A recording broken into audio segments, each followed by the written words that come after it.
మొన్ననే అమెరికాకి సంబంధించినటువంటి ఓ మంత్రి గారు కూసిన కూత. మనం దాని గురించి కూడా మాట్లాడుకున్నాం. మన దేశంలోనే మొక్కజొన్నలు ఇప్పుడు ఆహ్, కండి అంటాం. మామూలుగా మేము మా ఏరియాలో అయితే. మరి మిగతా చోట్ల ఏమంటారో తెలీదు. మొక్కజొన్న పొత్తు అంటారు ఇట్లా. మామూలుగా మొక్కజొన్న పొత్తులు వచ్చేటప్పటికి మనకి ఇప్పటికే బాగా పండుతుంటది. ఇప్పుడు 100 ఏది రూ. 100కి 12 ఇస్తున్నారు కొన్ని చోట్ల. 10 ఇస్తున్నారు. అంటే కాల్చనివి, పచ్చివి. అట్లా దొరుకుతున్నాయి.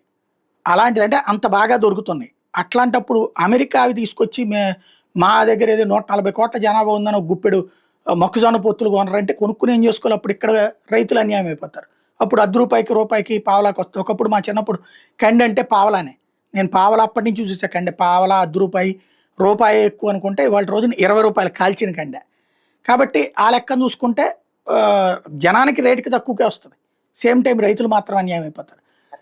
అందుకే భారత ప్రభుత్వం ఒప్పుకోవట్లేదు. కానీ వాళ్ళు అమెరికా ఎందుకు దాని మీద ఒత్తిడి తెస్తుంది వాళ్ళ వాణిజ్య మంత్రి ఏడవడానికి కారణం ఏంటంటే ప్రపంచంలో అత్యధికంగా మొక్కజొన్న ఉత్పత్తి చేస్తున్న తొలి 10 దేశాలు అమెరికాతో పాటు భారత్ కూడా ఉంది. అందుకే భారతదేశం 2024-25 సంవత్సరంలో నామమాత్రంగా 0.97 మిలియన్ టన్నులు మాత్రమే దిగుమతి చేసుకుంది. అవి కూడా మయన్మార్ నుంచి 0.53 MT మెట్రిక్ టన్నులు, ఉక్రెయిన్ నుంచి 0.39 మెట్రిక్ టన్నులు దిగుమతి చేసుకుంది. అతి స్వల్పంగా 1100 టన్నులు మాత్రమే అమెరికా నుంచి తీసుకున్నాం మనం. దీనికి తోడు 0.5 మిలియన్ టన్నుల వరకు 15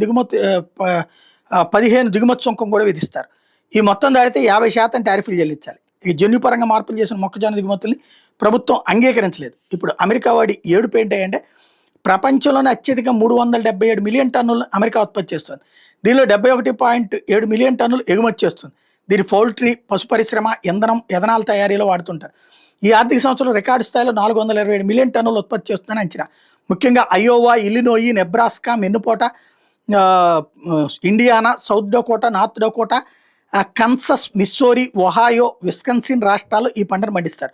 2022 వరకు దాదాపు $4 బిలియన్ కొనుగోళ్లతో చైనా అతిపెద్ద దిగుమతిదారిగా ఉండేది.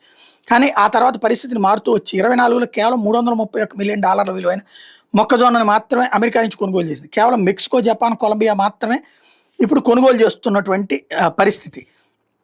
అది అమెరికాకి పెద్ద షాకింగ్ పరిణామం అయిపోయింది. చైనా మీద ట్రంప్ వాణిజ్య యుద్ధం మొదలు పెట్టడంతో బీజింగ్కి చిరెత్తుకొచ్చి మొక్కజొన్న దిగుమతులు $2.4 మిలియన్ పరిమితం చేసింది. దీంతో అదనపు పంటను విక్రయించడానికి ట్రంప్ సర్కార్ సరికొత్త మార్కెట్లు ఎదుగుతోంది. అందుకనే లుట్టిక్ ఈ ప్రకటన చేసుకొచ్చింది.